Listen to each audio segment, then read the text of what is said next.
ಒಡಿಶಾ ರಾಜ್ಯಸಭೆ ಚುನಾವಣೆಯಲ್ಲಿ ಅಡ್ಡ ಮತದಾನದ ಭೀತಿ ಎದುರಾಗಿದೆ. ಮಾರ್ಚ್ 16ರಂದು ಚುನಾವಣೆ ನಡೆಯಲಿದೆ. ಇನ್ನು ಅಡ್ಡ ಮತದಾನದ ಭೀತಿಯಿಂದಾಗಿ ಒಡಿಶಾದ ಕಾಂಗ್ರೆಸ್ ಶಾಸಕರು ಬಿಡದಿಯ ವಂಡರ್ಲಾ ರೆಸಾರ್ಟ್ಗೆ ಆಗಮಿಸಿದ್ದಾರೆ. 16ಕ್ಕೂ ಅಧಿಕ ಶಾಸಕರು ರಾಜ್ಯಕ್ಕೆ ಬಂದಿದ್ದಾರೆ ಅಂತ ಹೇಳಲಾಗಿದ್ದು, ರೆಸಾರ್ಟ್ ಸುತ್ತ ಪೊಲೀಸ್ ಭದ್ರತೆ ಒದಗಿಸಲಾಗಿದೆ.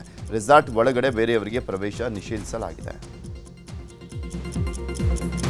ಇನ್ನು ರೆಸಾರ್ಟ್ನಲ್ಲಿದ್ದಂಥ ಶಾಸಕರನ್ನ ಡಿಸಿಎಂ ಡಿಕೆ ಶಿವಕುಮಾರ್ ಭೇಟಿಯಾಗಿ ಅರ್ಧ ಗಂಟೆಗೂ ಹೆಚ್ಚು ಕಾಲ ಮಾತುಕತೆಯನ್ನು ಮಾಡಿದ್ರು. ಬಳಿಕ ಮಾತನಾಡಿದಂಥ ಅವರು, ಪಿಸಿಸಿ ಅಧ್ಯಕ್ಷರು ನನಗೆ ಕರೆಯನ್ನು ಮಾಡಿದ್ರು, ಹಾಗಾಗಿ ಬನ್ನಿ ಅಂತ ಬಂದಿದ್ದಾರೆ. ಅವರನ್ನು ಭೇಟಿಯಾಗಿ ಕೆಲ ಪಾಠವನ್ನು ಹೇಳಿದ್ದೇನೆ. ಅವರಿಗೆ ಆಪರೇಷನ್ ಕಮಲ ಭೀತಿ ಇದ್ದು ದೊಡ್ಡ ಆಫರ್ ಕೊಟ್ಟಿದ್ದಾರೆ ಅಂತ ಹೇಳಿದ್ದಾರೆ. ಒತ್ತಡ ಮಾಡಿ ಅವರಿಗೆ ದೊಡ್ಡ ದೊಡ್ಡ ಆಫರ್ಗಳೆಲ್ಲ ಕೊಡ್ತಾ ಇದ್ದಾರೆ. ಸೊ ಎಲ್ಲರ ಮೇಲೂ ಬಹಳ ಒತ್ತಡ ಇದೆ, ಏನಾದ್ರು ಮಾಡಿ ರಾಜ್ಯಸಭಾ ಸೀಟ್ನ ಗೆಲ್ಲಬೇಕು ಅಂತ.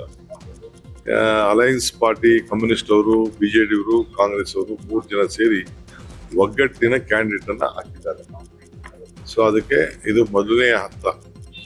ಇದು ಇಂಡಿಯಾ ಅಲಯನ್ಸ್ಗೆ ಒಂದು ದೊಡ್ಡ ಶಕ್ತಿ ತುಂಬುವಂತ ಕೆಲಸ ಆಗ್ತಾ ಇದೆ. ಇದು ಮಾಮೂಲಿ ಅವ್ರು ಬಿಜೆಪಿ ಅವ್ರು ಮಾಡ್ತಾರೆ, ನಾವು ಆಪರೇಷನ್ ಗಮನ ಮಾಡ್ಲಿಕ್ಕೆ. ಬಾಗಲಕೋಟೆಯಲ್ಲಿ ಉಪಚುನಾವಣೆಯ ಅಖಾಡ ರಂಗೇರಿದೆ. ಬೈ ಎಲೆಕ್ಷನ್ ಗೆಲ್ಲೋಕೆ ಕಾಂಗ್ರೆಸ್ ಕಸರತ್ತು ನಡೆಸ್ತಾ ಇದೆ. ಮಾರ್ಚ್ 15 ಅಥವಾ 16ನೇ ತಾರೀಕು ಉಪಚುನಾವಣೆ ದಿನಾಂಕ ಘೋಷಣೆಯಾಗೋ ಸಾಧ್ಯತೆ ಇದೆ. ಇದರ ಮಧ್ಯೆ ಕೈ ಮುಖಂಡರ ಮಧ್ಯೆ ಏರ್ಪಟ್ಟಿರುವ ಭಿನ್ನಾಭಿಪ್ರಾಯವೇ ದೊಡ್ಡದಾಗಿದ್ದು, ಉಪಸಮರಕ್ಕೆ ಸಿಎಂ ಸಿದ್ದರಾಮಯ್ಯ ಎಂಟ್ರಿ ಕೊಟ್ಟಿದ್ದಾರೆ. ಮೆಡಿಕಲ್ ಕಾಲೇಜು ಶಂಕುಸ್ಥಾಪನೆಗೆ ಇವತ್ತು ಸಿಎಂ ಬಾಗಲಕೋಟೆಗೆ ಭೇಟಿ ಕೊಡಲಿದ್ದು, ಎಲ್ಲ ಮುಖಂಡರ ಒಗ್ಗಟ್ಟು ಪ್ರದರ್ಶನಕ್ಕೆ ಸಿಎಂ ಕಾಂಗ್ರೆಸ್ ಮುಖಂಡ ಮಲ್ಲಿಕಾರ್ಜುನ್ ಚರಂತಿಮಠ ನಿವಾಸದಲ್ಲಿ ಸಭೆ ಮಾಡೋ ಸಾಧ್ಯತೆ ಇದೆ.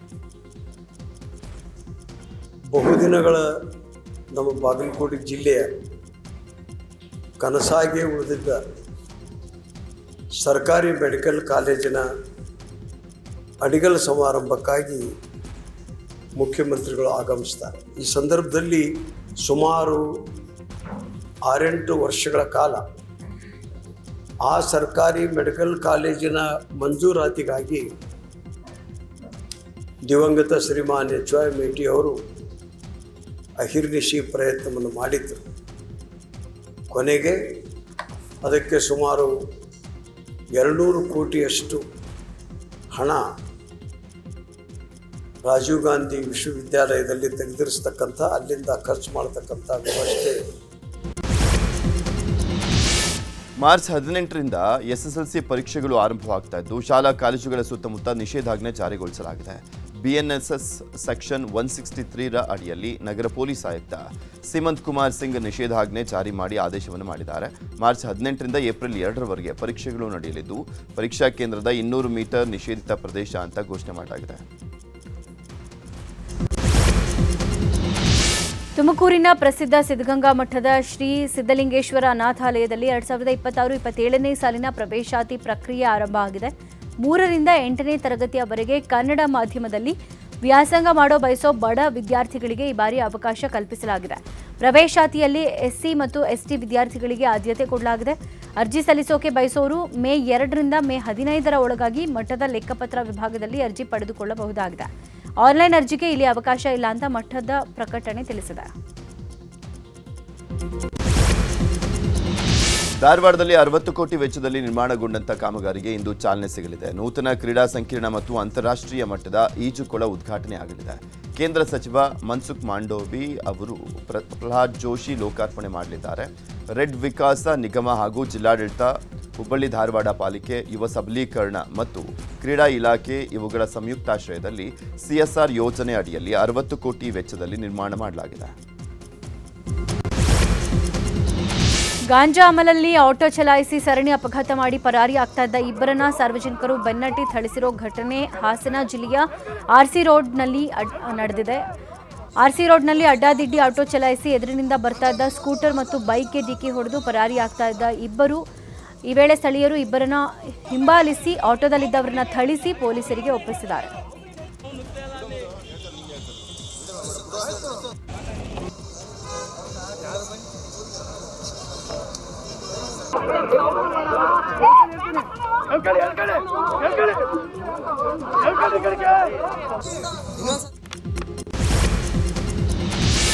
ಏಕಕಾಲದಲ್ಲಿ ರಾಜ್ಯದ ವಿವಿಧೆಡೆ ಲೋಕಾಯುಕ್ತ ಅಧಿಕಾರಿಗಳು ದಾಳಿಯನ್ನು ಮಾಡಿದ್ದಾರೆ. ಉಡುಪಿ ಜಿಲ್ಲಾ ಅಬಕಾರಿ ಡಿಸಿ ಶ್ರೀನಿವಾಸ್ಗೆ ಸಂಬಂಧಪಟ್ಟಂತಹ 15 ಕಡೆ ನಡೆದಂಥ ದಾಳಿಯಲ್ಲಿ 8,69,00,000 ಮೌಲ್ಯದ ಅಕ್ರಮ ಆಸ್ತಿ ಪತ್ತೆಯಾಗಿದೆ.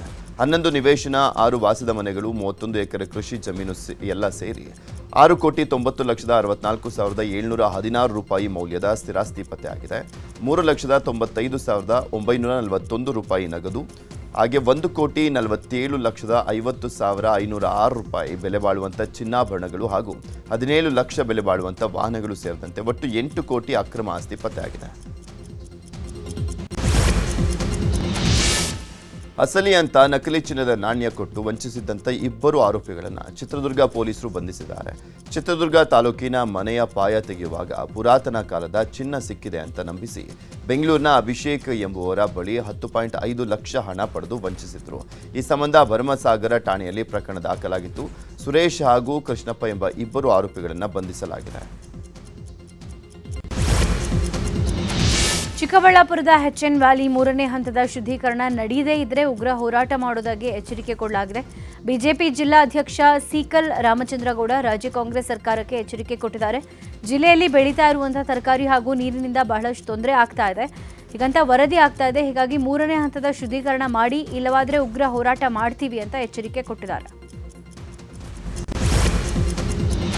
ಕೋಲಾರದ ಆಂಧ್ರ ಗಡಿಯಲ್ಲಿ ಇತ್ತೀಚೆಗೆ ಹಸು ಸಾಗಾಣಿಕೆ ಪ್ರಕರಣಗಳು ಹೆಚ್ಚಾಗ್ತಾ ಇದೆ. ಈ ಹಿನ್ನೆಲೆಯಲ್ಲಿ ನಂಗಲಿ ಗ್ರಾಮಸ್ಥರು ಈ ವ್ಯಾಪ್ತಿಯಲ್ಲಿ ಪೊಲೀಸ್ ಬಂದೋಬಸ್ತ್ ಹೆಚ್ಚಿಸುವಂತೆ ಮನವಿಯನ್ನು ಮಾಡಿಕೊಂಡಿದ್ದಾರೆ. ಈಗಾಗಲೇ ಈ ವ್ಯಾಪ್ತಿಯಲ್ಲಿ ಹಲವು ಬಾರಿ ಹಸು ಸಾಗಾಣಿಕೆ ಪ್ರಕರಣಗಳು ಬೆಳಕಿಗೆ ಬಂದಿವೆ. ಇದನ್ನು ತಡೆಯಲಿಕ್ಕೆ ಗಡಿಭಾಗದಲ್ಲಿ ಪೊಲೀಸ್ ಭದ್ರತೆ ಹೆಚ್ಚಿಸುವಂತೆ ಬಿಜೆಪಿ ಯುವ ಮೋರ್ಚಾ ಜಿಲ್ಲಾ ಉಪಾಧ್ಯಕ್ಷ ಸತೀಶ್ ಕುಮಾರ್ ಠಾಣೆಗೆ ಮನವಿಯನ್ನು ಸಲ್ಲಿಸಿದ್ದಾರೆ. ಬಾಕಿ ಬಿಲ್ ಪಾವತಿಗೆ ಆಗ್ರಹಿಸಿ ಬೆಳಗಾವಿಯಲ್ಲಿ ಕಬ್ಬು ಬೆಳೆಗಾರರು ಮತ್ತೆ ರೋಚಿಗೆದ್ದಿದ್ದಾರೆ. ಬೆಳಗಾವಿ ಜಿಲ್ಲೆ 1ರಲ್ಲೇ 1,554 ಕೋಟಿ ಹಣ ಬಾಕಿ ಇದೆ. ಹೀಗಾಗಿ ರೈತ ಸಂಘಟನೆಗಳು ಬಾಕಿ ಹಣ ಪಾವತಿಗೆ ಆಗ್ರಹಿಸಿವೆ.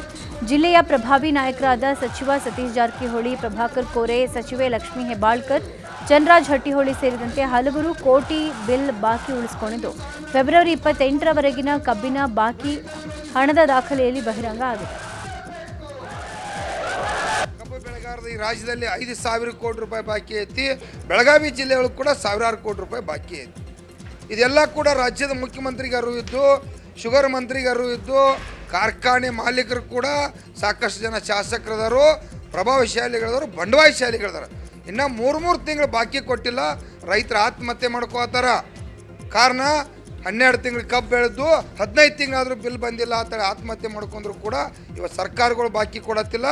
ಬಾಕಿಯನ್ನು ಕೊಡಲೇಬೇಕು. ಅಲ್ಲಿವರೆಗೆ ನಾವು ಬೆಳಗಾವಿ ಶುಗರ್ ಕಮಿಷನರ್ ಆಫೀಸ್ ಬಂದ್ ಮಾಡಿ ಪ್ರತಿಭಟನೆ ಮಾಡೋರು. ರಾಜ್ಯದ ಮುಖ್ಯಮಂತ್ರಿ ಅವರ ಇವತ್ತೇನು ತಾವು ಬಜೆಟ್ ಅಧಿವೇಶನ ನಡೆಸತ್ತೀರಿ, ಅಲ್ಲಿ ಗಂಭೀರವಾಗಿ ಚರ್ಚೆ, ಯಾರೂ ಕೂಡ 225 ಮಂದಿ ಶಾಸಕರು ಚರ್ಚೆ ಮಾಡ್ತಾ ಇಲ್ಲ. ನೀವೆಲ್ಲ ರೈತ ವಿರೋಧಿಗಳಿದ್ರಿ. ನಿಮಗೇನಾದ್ರು ಮರ್ಯಾದೆ ಇದ್ರೆ ತಕ್ಷಣ ಇವತ್ತು ಈ ಬಾಕಿ ವಸೂಲಿ ಮಾಡಲಿಕ್ಕೆ 224 ಮಂದಿ ಗಂಭೀರವಾಗಿ ಇದನ್ನು ಕ್ರಮ ತಗೊಂಡು ನಾಳಿಂದ ನಾಳೆ, ಇವತ್ತಿಂದ ಇವತ್ತು ಕಬ್ಬಿನ ಬಾಕಿ ವಸೂಲಿ ಮಾಡಿಕೊಳ್ಳಿ. ಇವತ್ತು ಬಾಕಿ ಇರುವಂಥ ಹಣ 4,700 ಕೋಟಿ. ಭಾಳಷ್ಟು ನೊಂದ ರೈತರು ಅವ್ರ ಮನೆಗಳಲ್ಲಿ ಕಾರ್ಯಗಳನ್ನು ಮಾಡಲಿಕ್ಕೆ ಆಗ್ತಾ ಇಲ್ಲ. ಬಡ್ಡಿ ಕಟ್ಟಿ ಎಲ್ಲ ಬಾಕಿ ವಸೂಲಾತಿಗಾಗಿ ಬ್ಯಾಂಕಿನವರು ಬೆನ್ನು ಹತ್ಯಾರ. ಇವತ್ತು ಸರ್ಕಾರದ ವತಿಯಿಂದ ಯಾವ ಒಂದು ಮಧ್ಯಸ್ಥಿಕೆ ವಹಿಸಿ ಇದನ್ನು ಮುಂದುವರಿಸಿ ಎಲ್ಲರಿಗೂ ಒಂದು ಸುಖಪ್ರದಾಯಕವಾದಂಥ ನಿರ್ಣಯ ಆಗಬೇಕಾಗಿತ್ತು, ಅದು ಆಗಿಲ್ಲ. ಮುಂದಾಗಿ ಇವತ್ತು 29 ಕಾರ್ಖಾನೆಗಳು ಬೆಳಗಾವಿ ಜಿಲ್ಲೆದಲ್ಲದಾವು. ಸರ್ವಸಾಧಾರಣ 29-30 ಜನ ರಾಜಕೀಯ ಧುರೀಣರು ತಮ್ಮ ತಮ್ಮ ಕ್ಷೇತ್ರಗಳಲ್ಲಿ ದೊಡ್ಡ ದೊಡ್ಡ ಕಾರ್ಖಾನೆಗಳನ್ನು ಮಾಡ್ಕೊಂಡಾರ. ಕಾನೂನು ಉಲ್ಲಂಘನೆ ಮಾಡಿ ಯಾದಗಿರಿ ಜಿಲ್ಲೆಯ ಶಹಾಪುರ ತಾಲೂಕಿನ ಮಹಲ್ ರೋಜಾ ಗ್ರಾಮದ ಯಮನೂರಪ್ಪ ಮುತ್ಯ ಮಠದಲ್ಲಿ ಮೊದಲ ಬಾರಿಗೆ ಸಾಮೂಹಿಕ ವಿವಾಹ ನಡೆದಿದೆ. ಮಠದ ಇತಿಹಾಸದಲ್ಲೇ ಮೊದಲ ಬಾರಿಗೆ ಸಾಮೂಹಿಕ ಮದುವೆ ನಡೆದಿದ್ದು, ಪೋಕ್ಸೋ ಪ್ರಕರಣ ಹಿನ್ನೆಲೆಯಲ್ಲಿ ಮಠದಿಂದ ಮಲ್ಲಿಕಾರ್ಜುನ ಮುತ್ಯ ಭಾಗಿಯಾಗಿಲ್ಲ. ಮುತ್ಯ ಗೈರಿನಲ್ಲೇ ಮಠದಲ್ಲಿ ಸಾಮೂಹಿಕ ವಿವಾಹ ನಡೆಸಲಾಗಿದೆ. 12 ಜೋಡಿಗಳು ನವಜೀವನಕ್ಕೆ ಕಾಲಿಟ್ಟಿದ್ದಾರೆ. ಸರ್ಕಾರಿ ಪ್ರಥಮ ದರ್ಜೆ ಕಾಲೇಜಿನ ಉಪನ್ಯಾಸಕ ಕುಸಿದು ಬಿದ್ದು ಸಾವನ್ನಪ್ಪಿರುವ ಘಟನೆ ದಕ್ಷಿಣ ಕನ್ನಡ ಜಿಲ್ಲೆಯ ಸುಳ್ಯದಲ್ಲಿ ನಡೆದಿದೆ. ಕೆಆರ್ ನಗರ ತಾಲೂಕಿನ ಬೇರಿಯಾ ನಿವಾಸಿ 42 ವರ್ಷದ ಮಂಜು ಮೃತ ದುರ್ದೈವಿ. ಅನಾರೋಗ್ಯದಿಂದ ಬಳಲ್ತಾ ಇದ್ದ ಹಿನ್ನೆಲೆ ವಿದ್ಯಾರ್ಥಿಯೊಬ್ಬ ಅವರನ್ನ ರೂಮ್ಗೆ ಬಿಟ್ಟು ಬಂದಿದ್ರು. ವಿಶ್ರಾಂತಿ ಪಡೆಯೋದಾಗಿ ತಿಳಿಸಿದ ಅವರು ಬಳಿಕ ಔಷಧಿ ತರೋಕೆ ಅಂತ ಮೆಡಿಕಲ್ಗೆ ಹೋಗಿದ್ದ ವೇಳೆ ಕುಸಿದು ಬಿದ್ದಿದ್ದಾರೆ. ತಕ್ಷಣ ಸ್ಥಳೀಯರು ಆಸ್ಪತ್ರೆಗೆ ದಾಖಲಿಸಿದ್ರು. ಚಿಕಿತ್ಸೆ ಫಲಿಸದೆ ಸಾವನ್ನಪ್ಪಿದ್ದಾರೆ. ಲೋ ಬಿಪಿ ಅಥವಾ ಹೃದಯಾಘಾತದಿಂದ ಮೃತಪಟ್ಟಿರೋ ಶಂಕೆ ಇದೆ. ಮಂಡ್ಯದ ವಿಸಿ ಫಾರಂನಲ್ಲಿ ಕೇಂದ್ರ ಸರ್ಕಾರದ ಖೇಲೋ ಇಂಡಿಯಾ ಕ್ರೀಡಾಂಗಣ ನಿರ್ಮಾಣವಾಗಿದ್ದು ಇಂದು ಶಂಕುಸ್ಥಾಪನೆ ನಡೆಯಲಿದೆ. ಸುಮಾರು 3 ಎಕರೆ ಜಾಗದಲ್ಲಿ ಕ್ರೀಡಾಂಗಣ ನಿರ್ಮಾಣವಾಗಲಿದ್ದು 14 ಕೋಟಿ ವೆಚ್ಚದಲ್ಲಿ ಕಾಮಗಾರಿ ನಡೆಯಲಿದೆ. ಹೀಗಾಗಿ ಇಂದು ಬೆಳಗ್ಗೆ ವಿಸಿ ಫಾರಂನಲ್ಲಿ ಶಂಕುಸ್ಥಾಪನೆ ನೆರವೇರಿದ್ದು ಕೇಂದ್ರ ಸಚಿವ ಕುಮಾರಸ್ವಾಮಿ ಕಾರ್ಯಕ್ರಮಕ್ಕೆ ಚಾಲನೆಯನ್ನು ಕೊಟ್ಟಿದ್ದಾರೆ. ಇನ್ನು ಕಾರ್ಯಕ್ರಮದಲ್ಲಿ ಜಿಲ್ಲೆಯ ಮುಖಂಡರು ಭಾಗಿಯಾಗಲಿದ್ದಾರೆ. ಯುಗಾದಿ ಹಬ್ಬದ ಸಂದರ್ಭದಲ್ಲಿ ಉಂಟಾಗಲಿರುವ ಪ್ರಯಾಣಿಕರ ದಟ್ಟಣೆ ನಿವಾರಿಸೋಕೆ ನೈಋತ್ಯ ರೈಲ್ವೆ ರಾಜ್ಯದ ವಿವಿಧ ನಿಲ್ದಾಣಗಳಿಗೆ ವಿಶೇಷ ರೈಲು ಓಡಿಸಲು ನಿರ್ಧಾರ ಮಾಡಿದೆ. ಮಾರ್ಚ್ 18ರಂದು 4 ವಿಶೇಷ ರೈಲುಗಳು ಸಂಚರಿಸಲಿವೆ. ಬೆಂಗಳೂರು, ಬೆಳಗಾವಿ, ಯಶವಂತಪುರ, ವಿಜಯಪುರ, ಯಶವಂತಪುರ ಟು ಹುಬ್ಬಳ್ಳಿ, ಯಶವಂತಪುರ ಹಾಗೂ ಯಶವಂತಪುರ ಟು ಮಡ್ಗಾಂವ್, ಬೆಂಗಳೂರು ನಡುವೆ ವಿಶೇಷ ರೈಲು ಸಂಚರಿಸಲಿದೆ.